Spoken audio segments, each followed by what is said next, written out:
Bienvenidos al cuarto Simposio Regional de Educación Artística, evento creado por la Corporación IMA y concertado con el Ministerio de Cultura de Colombia.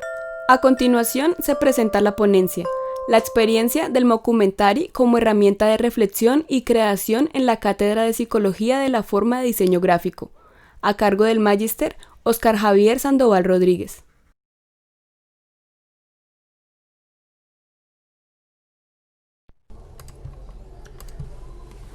Buenos días. La ponencia que les voy a ofrecer se titula La experiencia del mockumentary como herramienta de reflexión y creación en la Cátedra de Psicología de la Forma del Programa de Diseño Gráfico de la Corporación Universitaria Unitec. Yo soy Óscar Sandoval, soy diseñador industrial de la Universidad Nacional, tengo una especialización en Pedagogía y Docencia Universitaria y una maestría en Estética e Historia del Arte. Soy docente universitario desde el 2003. En 2011 me vinculé con Unitec y en 2016 asumí la cátedra de la cual les voy a hablar más adelante, porque primero voy a hacer una breve definición y acercamiento a qué es un mockumentary.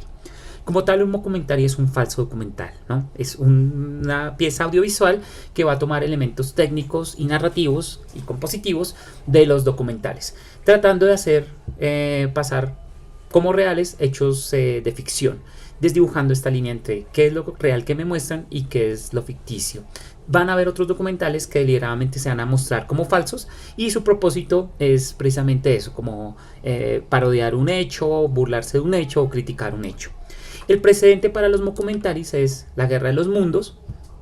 Si bien este no es un falso documental, no es un mockumentary, sí es un punto de inflexión que va a dar pie a muchas reflexiones contemporáneas acerca de la imagen, ¿no? Recuerden que de la imagen y de los medios de comunicación. Recuerden que esta Guerra de los Mundos hace referencia a la transmisión de 1938, donde Orson Welles lee la novela de George Wells, La Guerra de los Mundos, y recuerden que esta novela da cuenta de una invasión extraterrestre, y en tanto la ponen como a manera radial, a la gente que no estaba enterada, porque al principio del programa lo mencionaban, prendía la radio, se encontraba con un programa radial, con música, con canciones, que cada tanto iban a ser cortadas para dar avances informativos de hechos paranormales que iban a desembocar en esta supuesta invasión extraterrestre.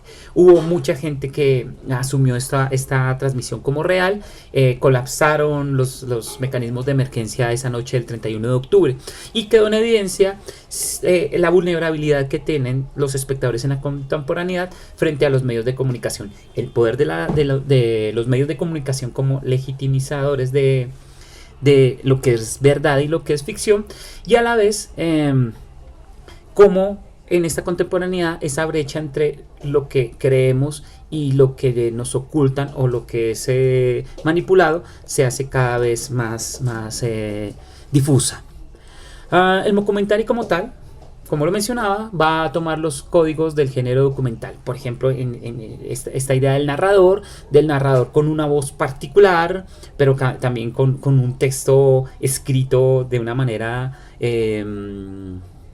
pseudocientífica y un contenido también intelectual. Por eso aquí les ofrezco a Marcus Mustock con todo este manejo de textos que hacía en Les Luthiers, donde su voz y la forma de contar era bastante creíble, a pesar de que lo que nos estaba contando eran totales estupideces. Junto a estos códigos, el encuadre de las cámaras, los tiempos narrativos, esa idea de contar algo que ya pasó, es decir, que hay una certeza de lo que se está contando. Y esto da pie al primer mockumentary, que es el Swiss Spaghetti Harvest, que ya fue hecho por la BBC de Londres, transmitido para el Fool's Day, donde da cuenta de la cosecha de espaguetis en Ticino, ¿no? Deliberadamente es un hecho absurdo, pero que se nos muestra como un documental.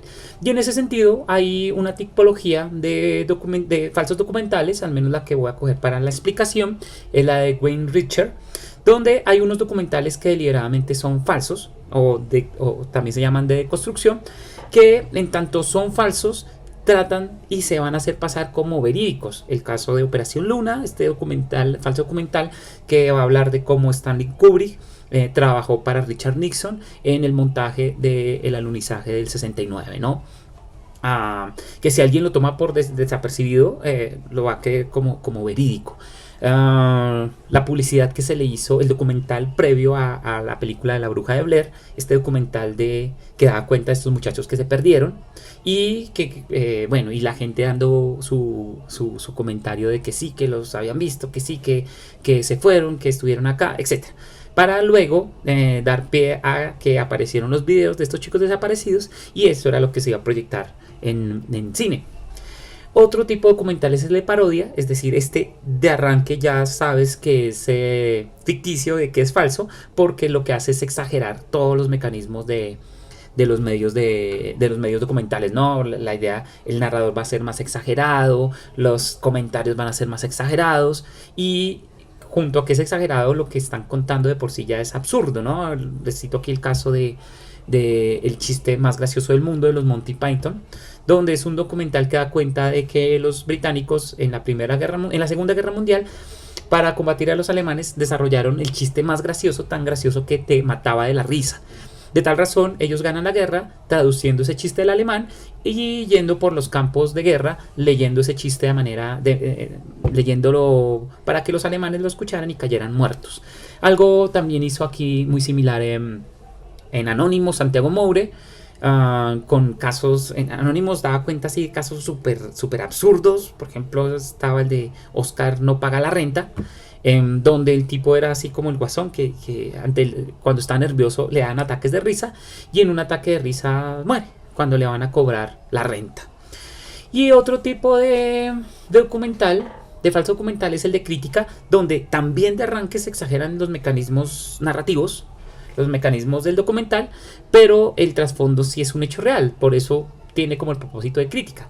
Les ofrezco el ejemplo de Sociedad, donde, y bueno, que a la postre daría a Noticias Quack, con estos personajes caricaturescos de Jaime Garzón, que si bien eran caricaturescos, entrevistaban a gente real, entrevistaban a políticos reales y hablaban de cosas que realmente estaban pasando en el país, ¿no? Algo similar pasa con Bruno, que es este personaje de Sacha Baron Cohen, donde que va a Estados Unidos y empieza a hablar con la gente y empieza a incitarlos, pues, para dejar en evidencia problemáticas norteamericanas como la homofobia, como el racismo, etc.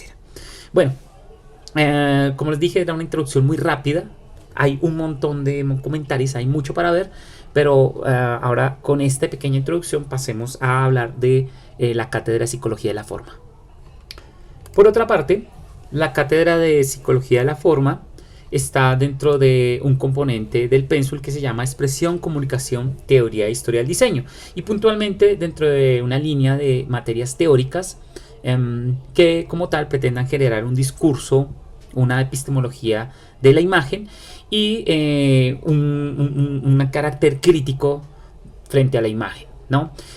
Puntualmente para el caso de Psicología de la Forma, por supuesto, es la relación, estudiar y dar cuenta de la relación de los observadores frente a las imágenes, entendiendo este observador como un observador que piensa, un observador mente, que tiene unos niveles de conciencia, y en tanto mente surge la psicología de la percepción para tratar de dar cuenta de cómo ese mundo visual es posible en nuestra mente, de cómo interpretamos, por supuesto con el insumo semiótico, y puntualmente el comportamiento, ¿no? Es decir, cómo es posible que las imágenes nos generen emociones, cómo es posible que yo le crea las imágenes, que yo asuma esas imágenes como ciertas, cómo es posible que yo haga acciones a partir de las imágenes y que las imágenes detonen acciones, como por ejemplo cuando compramos cosas a partir de ver imágenes.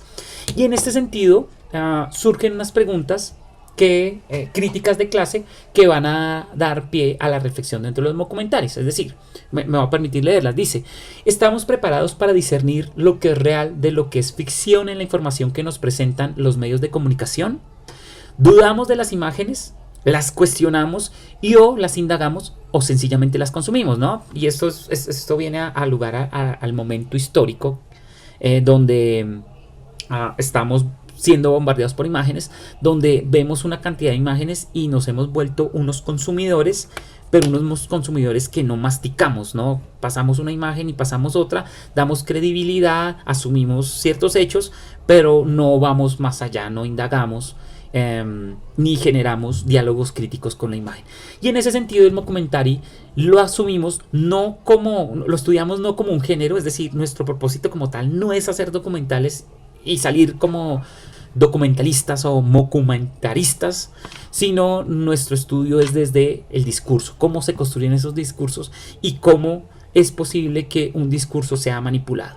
Por supuesto, sabemos que aquí hay un fuerte componente ético, pero también es pertinente esta reflexión desde los comentarios, entendiendo que igual no hay ninguna imagen real, o sea, no hay ninguna imagen inocente. Toda imagen, así sea la foto más casual, así sea el dibujito más pequeño, pues tiene un propósito y trae en sí mismo una manipulación de una realidad. Así como no hay imágenes inocentes, tampoco hay miradas inocentes.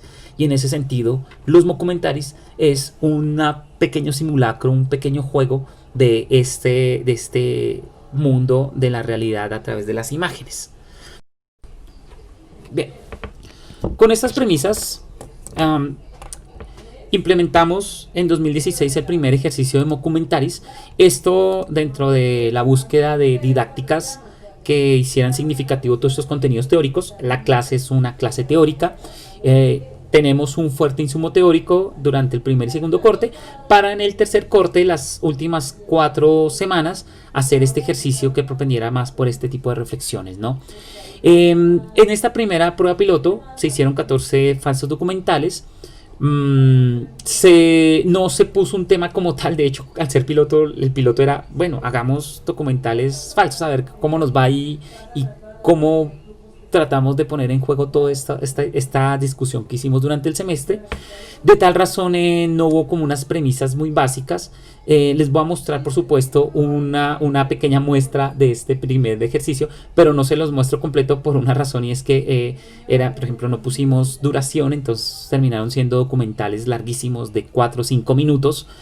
Todos los temas, por alguna razón, terminaron siendo así del orden de teorías conspirativas y, bueno, sin que nadie se hubiera puesto de acuerdo. Creo que era como lo más obvio. De tal razón, aquí también va a surgir unos aprendizajes, que es la delimitación del tiempo y la delimitación de temas, ¿no? Que se va a aplicar para siguientes versiones.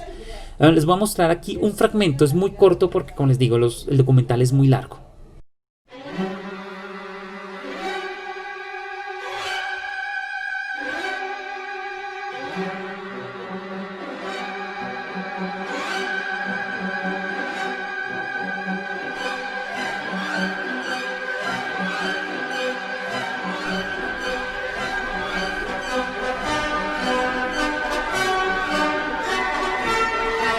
Bien, listo, no vamos a ver más. Aquí quiero llamar la atención sobre un pequeño componente, que es el componente visual en tanto diseñadores, ¿no?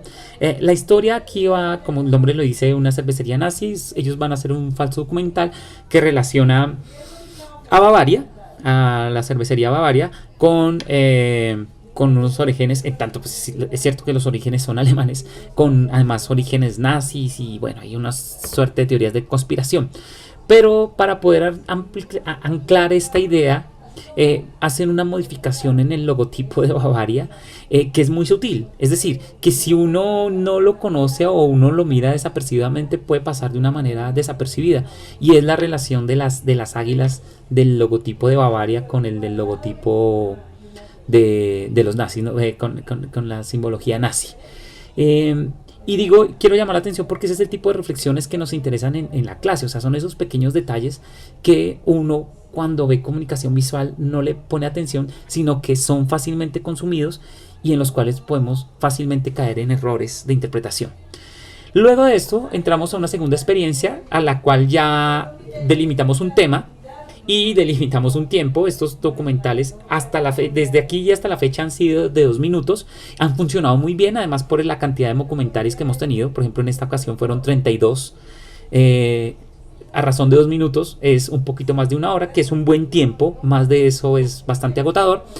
Y el primer tema que propusimos era historias detrás de las fotografías históricas. Por eso, y era que, así como basándonos en fotografías históricas, aquí como el desayuno en Manhattan, o la niña del Napal, o la foto del Che Guevara, la de Cordás, que que nosotros nos imagináramos que cada estudiante o cada grupo se imaginara, inventara una foto, se ideara una foto de ficción y generara una historia alrededor de esa foto. Es decir, habría que hacer casi que un ejercicio doble. Primero decir que esa foto es histórica por tal y tal razón, y luego generar la historia por la cual existe esa foto. Entonces les voy a ofrecer aquí un pequeño documentary.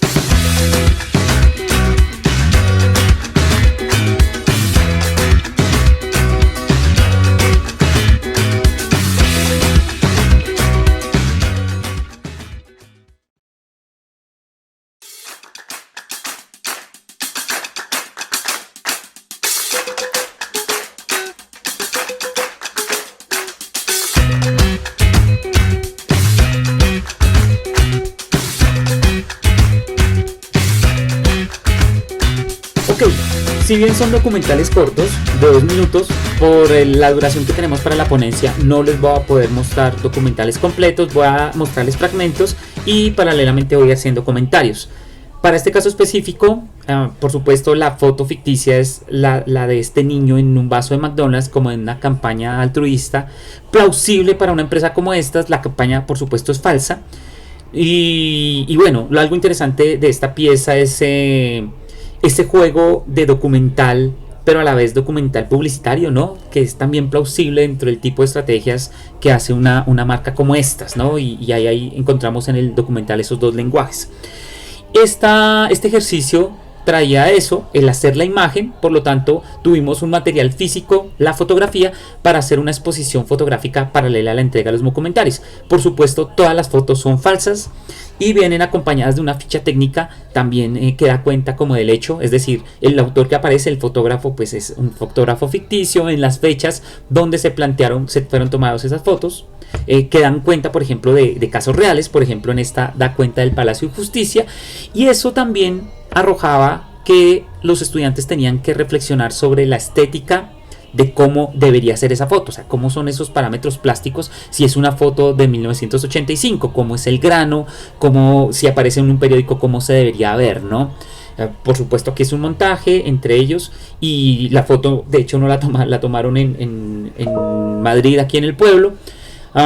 Pero trataron de hacer como la recreación visual de cómo se vería. Y en este otro caso, el motivo de reencuentro, la foto da cuenta de un secuestrado que dura 18 años, no había nacido su hija cuando es secuestrado, y ahora en el 2016, cuando tras los acuerdos de paz lo liberan y por fin da el abrazo a su hija.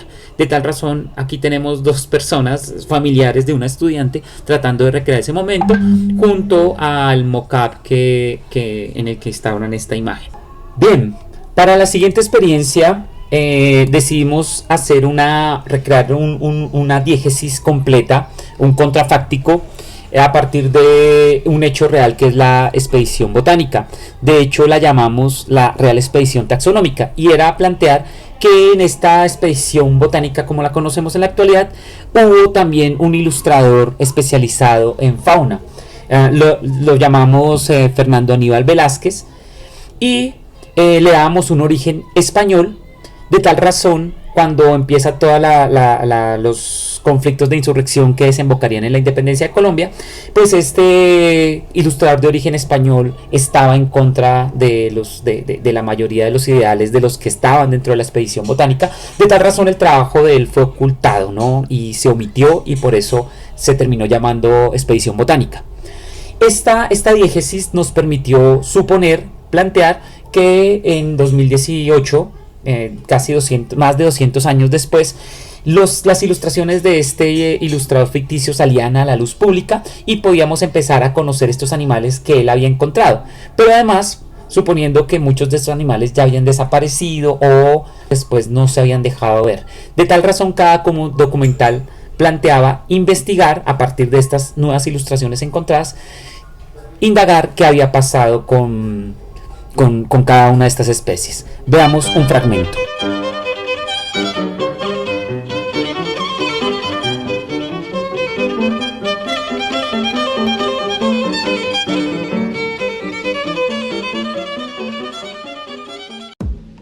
Bagre de ancas peludas. El Siluforme ancas peludus, más conocido como bagre de ancas peludas, fue encontrado en el río Magdalena de Colombia, específicamente en los departamentos de Huila y del Tolima. Esta especie era semiterrestre, vertebrado y era un excelente nadador gracias a sus extremidades traseras que se asemejaban a las ancas de una rana. Las culturas indígenas colombianas de los años 1800 consideraban esta especie nociva para la humanidad debido a su condición física, ya que poseían un mecanismo de defensa bastante particular. Por supuesto, estos documentales estaban dentro del género del mockumentary de falsificación, es decir, son documentales que tratan o pretenden pasar como científicos, van a tratar de utilizar los estudiantes muchos nombres inventados, pero de este tipo de nombres técnicos de clasificación. A esto se suma la importancia de la ilustración, es decir, de reflexionar cómo es la ilustración científica, cómo es su plástica, cómo se manifiesta estéticamente, además teniendo en cuenta que son ilustraciones de hace 200 años. Por ejemplo, aquí les ofrezco estas que aún no han pasado por el proceso de envejecimiento, pero ya da cuenta de esa idea de la ilustración científica. Aquí hay otra donde sí ya pasó por el proceso de envejecimiento, de coger y arrugar la hoja, de dañarle los bordes, y si notan las fichas técnicas que se utilizaron para esa exposición, dan cuenta de que son ilustraciones de Fernando Aníbal Velázquez, y los creadores, los investigadores, son los estudiantes. El siguiente ejercicio se tituló Historias reales de la música de artistas que jamás existieron, sobre una reflexión interesante que es cómo entendemos la música contemporánea, es decir, detrás de la música, mentiras, antes de la música nos relacionamos con imágenes, más en la contemporaneidad, ya sean las carátulas de los discos, ya sea un CD, ya sean los PIC, las fotos que encontramos en una plataforma de streaming, una plataforma de escuchar música, ¿no? La música en la contemporaneidad requiere de la imagen visual, y estas imágenes nos permitían generar también historias de ficción alrededor de historias de músicos que no existieron, o por el contrario, de músicos que sí existieron pero que de pronto tuvieron aquí dentro de esta reinterpretación del mockumentary algunas historias nuevas. Al respecto les quiero mostrar una pieza que me parece fabulosa. Se considera la primer carátula vetada en la historia de la música, y es una carátula de un disco de Edith Piaf, ilustrada por Pablo Picasso. El problema y por el cual se veta es porque da cuenta de una relación lésbica. Eso es verídico, Edith Piaf tuvo relaciones lésbicas, pero además el ser atribuido a Pablo Picasso, entendido como arte degenerado para la Francia ocupada por los nazis, hizo que esta carátula fuera vetada, ¿no?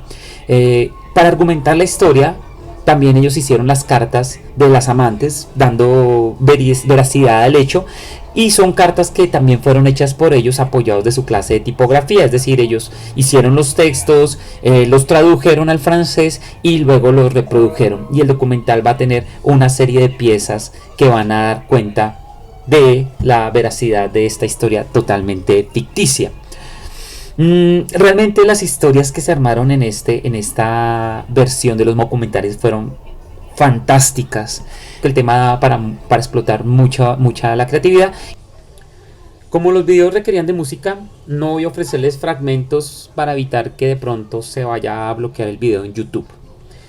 El siguiente tema se llamó Patologías, síndromes y raras enfermedades que aquejan a los diseñadores gráficos. La idea era que los estudiantes se inventaran enfermedades ficticias totalmente absurdas que pudieran aquejar a los diseñadores y presentarlas a manera de parodia, es decir, documentar algo absurdo. Aquí les muestro un fragmento, que están viendo en este momento, da cuenta de una enfermedad que se llama coliopía, que da por el uso excesivo del espirógrafo.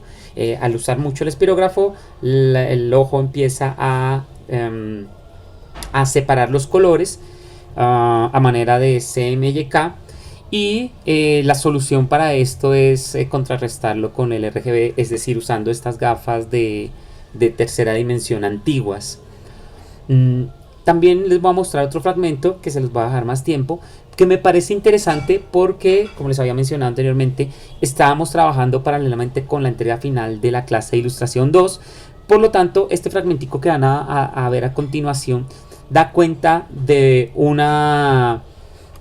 documental, pero hecho totalmente dentro de una estética del collage, es decir, que hay un aprovechamiento máximo de la representación de una propuesta plástica súper interesante. 10 años después, el departamento de inmunología gráfica pudo dar con un tratamiento efectivo que aminoró los síntomas y permitió que Edgardo sobreviviera. Los síntomas más frecuentes de este síndrome son episodios frecuentes de ira y estrés, fuertes cefaleas, taquicardia y trastornos psicóticos temporales causantes de voces imaginarias sugiriendo asesinar a los clientes. Dichas voces se hacen más frecuentes cada vez que el cliente cambia de idea o debido a los continuos y repetitivos cambios de un día para otro. Las causas más comunes de La muestra con que terminamos el 2019 se tituló The U-Files, los expedientes secretos de Unitec, una especie de expedientes secretos X y mezcla también con CSI.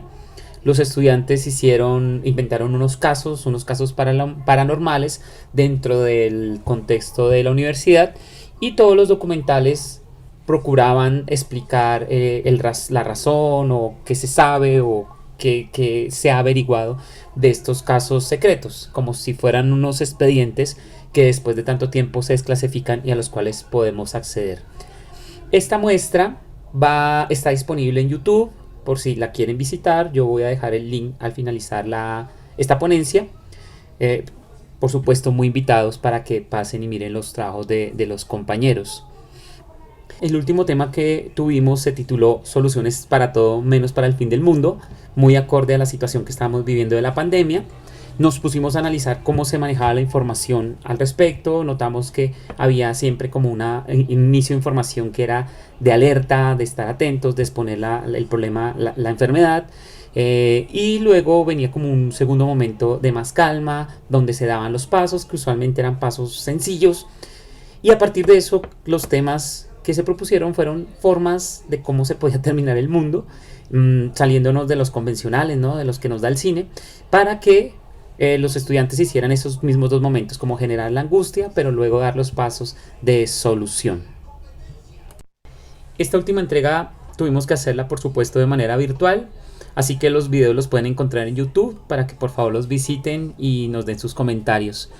Con esto terminamos esta presentación, esta experiencia de los mockumentaries, exaltando que es un ejercicio que exige bastante creatividad, que exige una reflexión de la producción de imagen y que a la vez nos pone dentro de la discusión, nos hace más evidente la discusión, ese diálogo que tenemos que tener con las imágenes contemporáneas, no solo por ser creadores, sino por estar en un mundo en el cual las imágenes cada día cobran mayor relevancia en términos del relacionamiento que tenemos con el mundo.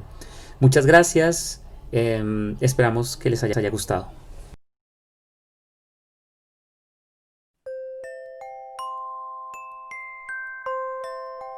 Sigan con nosotros en el cuarto Simposio Regional de Educación Artística.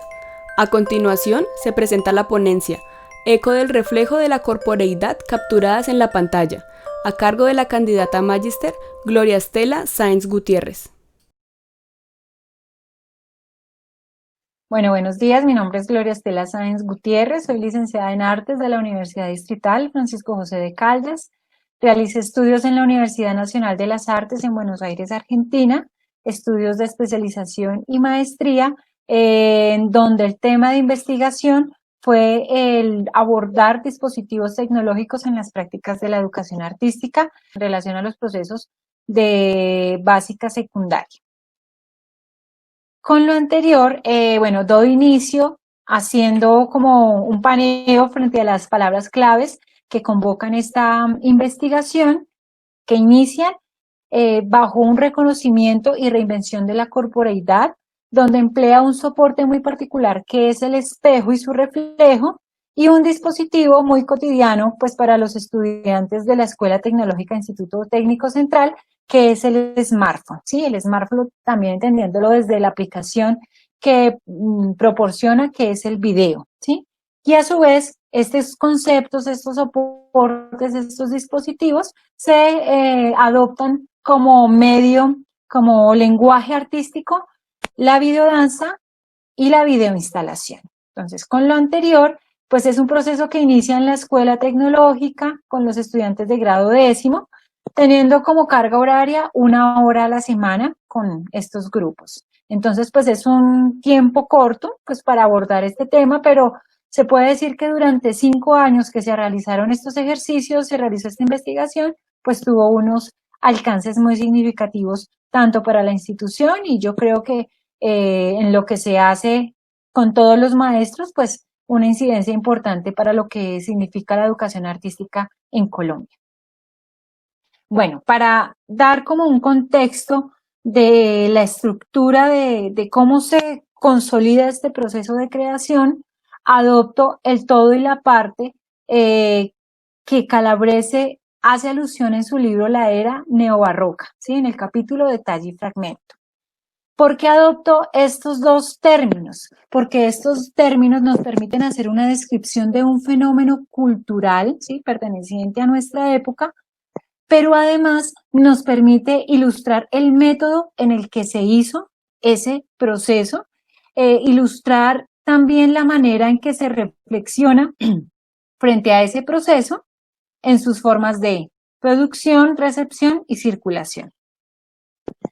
Estas dos palabritas, el todo y la parte, forman una relación de términos interdefinidos, es decir, que la una no se puede presentar sin la otra, sino que las dos hacen parte de una relación para poder ser. Como ya hemos hablado, esta investigación tiene un fundamento en su concepto, en los soportes y en el dispositivo y en los lenguajes artísticos. A continuación, pues haré esa descripción de cómo ¿dónde se ubica cada una en esta relación? Entonces, la parte se divide en dos, que son los detalles y son los fragmentos. Y el todo, conceptualmente, hace referencia a la corporeidad. Quiere decir que para llegar a este todo, se hizo necesario partir de estos detalles, que es el reconocimiento. Este reconocimiento dio paso a unos fragmentos que hacen alusión a la reinvención de la corporeidad, entendiendo la corporeidad en sus materias constitutivas, que son el tiempo, el espacio y el movimiento. Aquí esto es marcado dentro de lo que llamamos el concepto de la obra, reconocimiento, reinvención de la corporeidad. Ahora, aquí ya nos ubicamos en términos de los lenguajes artísticos empleados, el soporte y el dispositivo con el cual se navegó por la obra. Los detalles, para llegar a ese reconocimiento que estábamos hablando, se empleó como primera medida el espejo y su reflejo, y en su segunda medida el smartphone y la captura de video.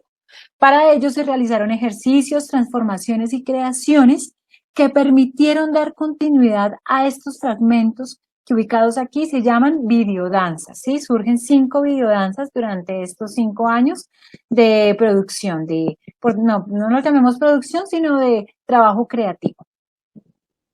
Esta parte permite reconstruir este todo, acercarnos a este todo desde una mirada más amplia, detallada, profunda, ¿sí? Y con una concepción de corporeidad más amplia. Entonces, ya teniendo claro cómo se estructura, cuál es el método que se aborda para llegar a este proceso de creación, pues voy a dar paso a entrar en detalle frente a la parte de ese todo y cómo se llega a esa concepción a esa reinvención de la corporeidad.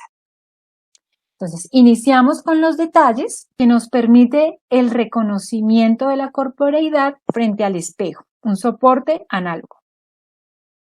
Y en ese reconocimiento hablamos de la conciencia, hablamos de la ausencia-presencia y hablamos de la experiencia. La conciencia como el primer momento, ¿sí? En donde se realiza esa apreciación de lo que es la corporeidad y atiende también a la primera competencia de las orientaciones pedagógicas que nos propone el Ministerio de Educación, que es la sensibilización. Se ubica al estudiante como espectador, no solo frente a un hecho, frente a una obra artística, sino también como un espectador de su propia obra, donde va a empezar a explorar esa sensorialidad, ¿sí?, que permite entrar en contacto con el mundo y transformar. Ya en relación a la ausencia y la presencia, es un elemento, también es una pareja de términos interdefinidos porque la una no puede presentarse sin la otra. Aquí hay una analogía frente a lo que pasa con la quietud y el movimiento, el silencio y el sonido. Y dos definiciones muy acertadas que hacen los estudiantes a lo largo de este camino, y es una analogía también a esta ausencia y esta presencia. Y dicen, el silencio crea en mí una necesidad de detenerme a buscar algo que proporcione sonido.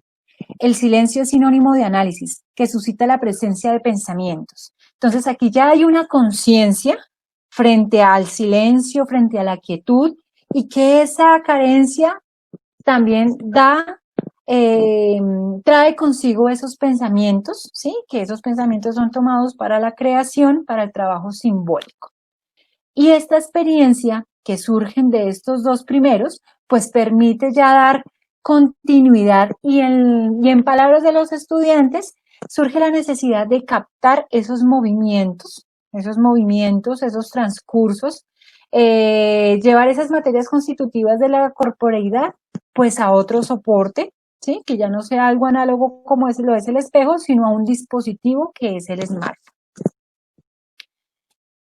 Aquí seguimos hablando del reconocimiento, pero como les venía diciendo, cambiamos al dispositivo smartphone, a la captura de video. Y esta a su vez tiene unos ejercicios y transformaciones y creaciones que nos va a permitir entrar a ese reconocimiento de la corporeidad. Yo los he llamado cuerpo extendido, cuerpo del otro, metamorfosis espacio-corporal, corporal-espacial y la metáfora de la cebolla visual, que consiste en que los estudiantes se ubicaban por grupos de trabajo, todos estaban relacionados con el tema de la producción técnica y de sentido de las imágenes alrededor del discurso del reconocimiento de la corporeidad.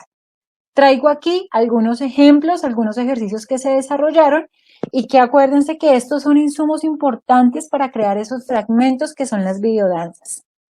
El primer ejercicio es cuerpo extendido, cuerpo del otro. Este es uno de los primeros ejercicios que nacen en el 2015. Son 4 estudiantes, uno dedicado a la producción de imagen, a la producción incluso también de edición de estas imágenes.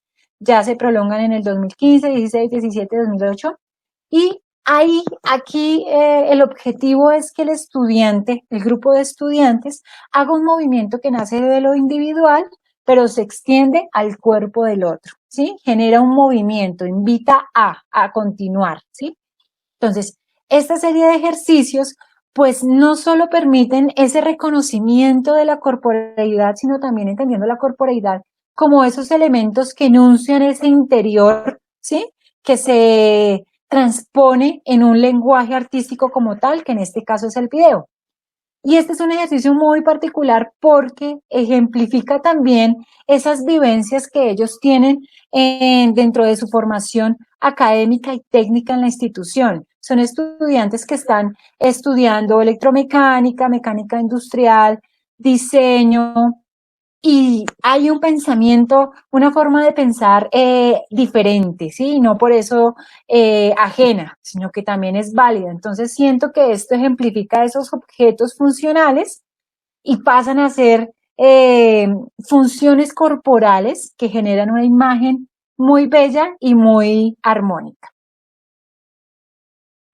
Ya en lo que refiere a la metamorfosis espaciocorporal, este ejercicio, la intención aquí es modificar el espacio, pero el cuerpo se mantiene. El cuerpo tiene una trayectoria temporal, pero el espacio es el que sufre esa metamorfosis y nos lleva a un discurso que es posible también por el smartphone, ¿sí? Por esa cualidad del video de transgredir, de manipular el tiempo, manipular el espacio.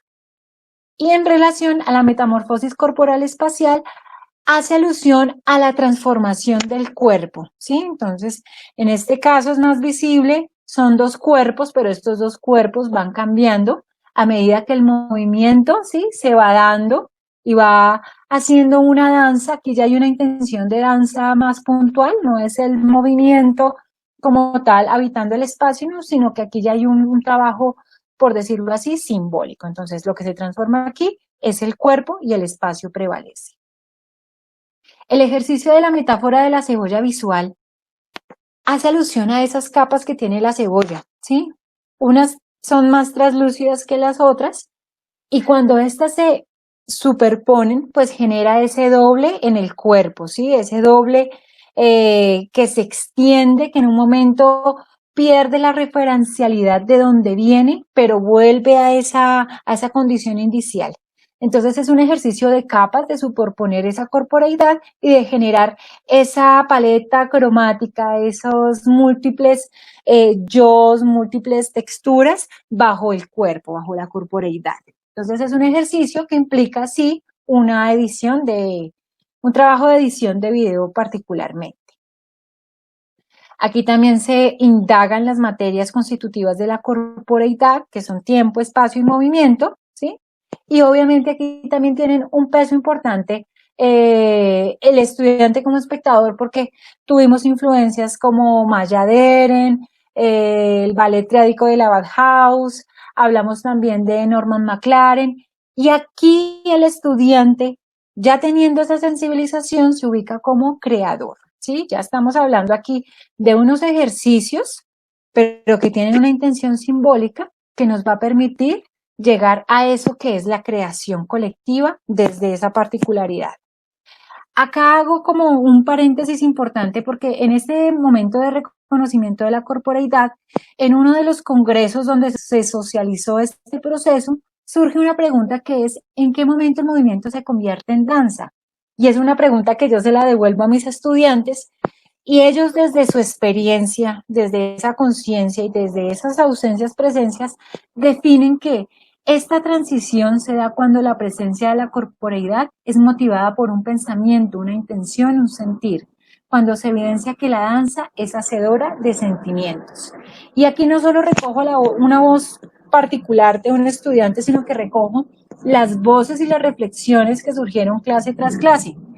Y esta sí es de un estudiante particular, Santiago Avendaño Gallo, quien es el que está aquí en la foto, y dice que la danza nos permite transmutar lo cotidiano y las acciones que realizamos involuntariamente en un toque de la composición fugaz y efímera en el que nos sentimos vivos, libres y conectados con el universo. Y esta experiencia, sí, la experiencia que él tuvo, la llevó en palabras, pero también la llevó a la vida misma, sí, él quiso continuar sus estudios en arte danzario en la Universidad Distrital, en la Facultad de Artes, y pues eso realmente es muy motivador pues para estos procesos de creación. Ya hablando aquí de los fragmentos, y acordémonos que el fragmento y el detalle también tienen una relación de términos interdefinidos, y partiendo de esos detalles surge la reinvención, es decir, las videodanzas, y aquí ya el estudiante se ubica como creador, la segunda competencia, que es la apreciación estética en los estudiantes. Surgen 5 videodanzas: oscuridad, imaginario, cuerpo del otro, luna y reconocer juntos. Videodanzas que no solo se socializaron en el círculo académico de la Escuela Tecnológica, sino que buscaron otros espacios académicos, como el congreso que hace la Universidad Distrital en relación a las prácticas educativas, en el Congreso de Investigación en Danza y en Interfaces Palermo, que se desarrolla en la Universidad de Buenos Aires. Estas socializaciones pues permitieron nutrir año tras año cada uno de estos procesos. Esto en relación a los escenarios académicos, porque escenarios artísticos también tuvo la oportunidad de participar. El primero de ellos fue el Festival Internacional de Videopoesía, Videobardo, que se desarrolla en Buenos Aires, Argentina, pero año tras año tiene una sede en particular. En el 2016, coincidencialmente, pues Bogotá es la ciudad que acoge este festival. Llevamos la propuesta de Cuerpo del Otro e Imaginario, la seleccionaron como referentes colombianos, y lo importante aquí también es que lo que se está creando en la escuela no es solo para la escuela, sino que tiene que rebasar esos límites dando más relevancia y legitimando así la tercera competencia, que es la competencia de la comunicación, donde el estudiante se sitúa como expositor, no del público habitual, sino de otro tipo de público que podemos decir que es un público especializado, porque quienes participan en ese festival pues son realizadores profesionales audiovisuales que ya han tenido una trayectoria y formación artística pues muy significativa. Hay un segundo festival importante que es el Bogotá Music Video Festival, donde participaron ya con El Cuerpo del Otro, Luna y Mavinario, y pues realmente la circulación de estos ejercicios en estos espacios pues permiten legitimar tanto la práctica del docente como los procesos de creación de los estudiantes de bachillerato. Entonces, creo que aquí con las videodanzas se hace esa reinvención de la corporeidad y se ponen a circular en planos alternos al de la escuela como tal. Partiendo ya de estas socializaciones, tengo como la necesidad de utilizar esos fragmentos, esas videodanzas, y llevarlas a un acto, a un solo acto perceptivo, porque eso pasó año tras año, pero, o sea, como que estaba la necesidad de reconocer ese proceso, porque ese proceso no era aislado, más bien nacía de esos detalles. Entonces, veo aquí la posibilidad de adoptar la videoinstalación como un insumo que permite la hibridación de soportes análogos, el espejo, y de un dispositivo digital que es el smartphone, es el video. Esta videoinstalación permite hacer un trayecto que yo lo ejemplifico aquí con la cinta de Moebius. La cinta inicialmente es una cinta alargada que si yo uno sus dos extremos, crea una banda que tiene dos lados, uno interior y el otro exterior. Yo ubico el interior como el reconocimiento de la corporeidad y el exterior como la reinvención de la corporeidad. Pero si yo tomo mi dedo y voy por esa cinta de Moebius, solo puedo acceder a un lado de la cinta sin saltarme.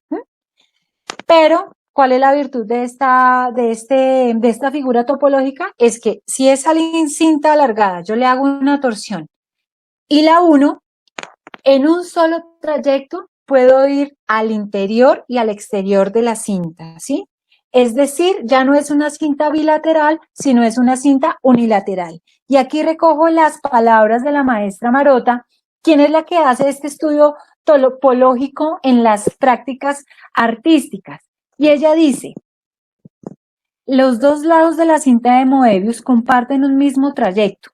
Ya no se definiría esa linealidad como una cinta bilateral, sino más bien unilateral. Esas dos realidades pertenecen a una misma, no hay necesidad de separarlas, más bien que aprendan a reconocerse, a alimentarse entre sí, a mostrar lo oculto al ojo, al pensamiento.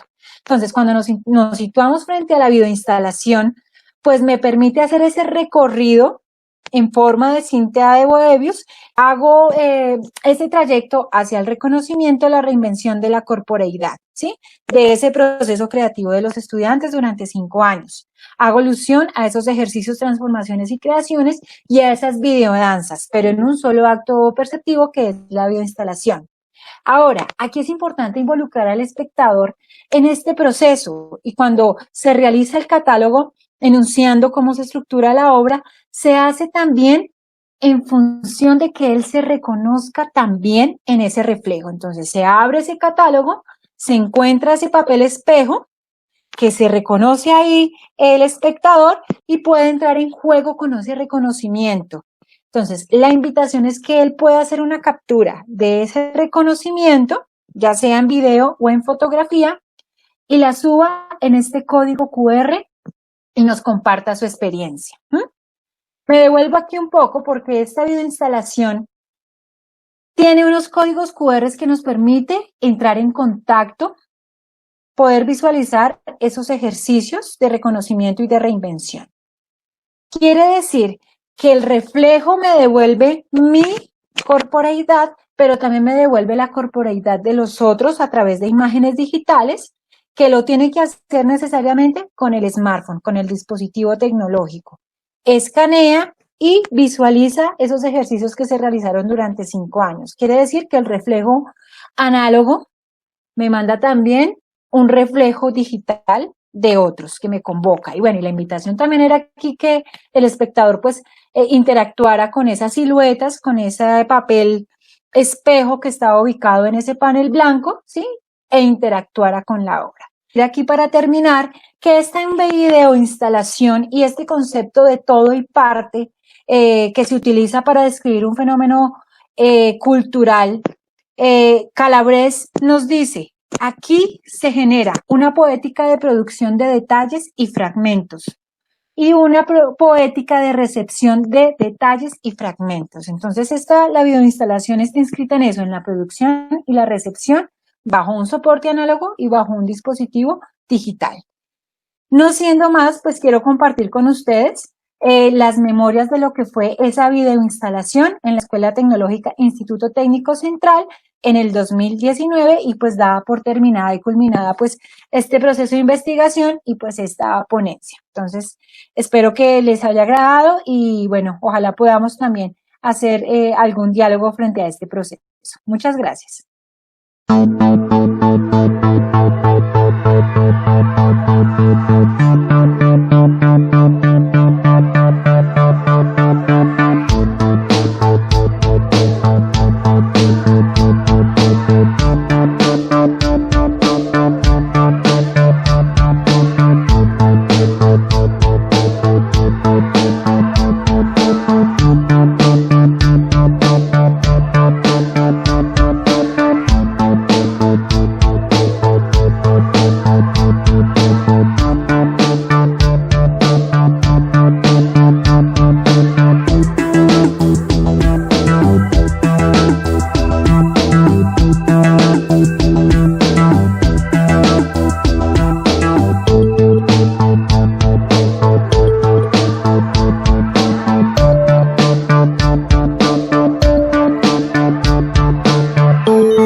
Gracias por acompañarnos en el cuarto Simposio Regional de Educación Artística, evento creado por la Corporación IMA y concertado con el Ministerio de Cultura de Colombia.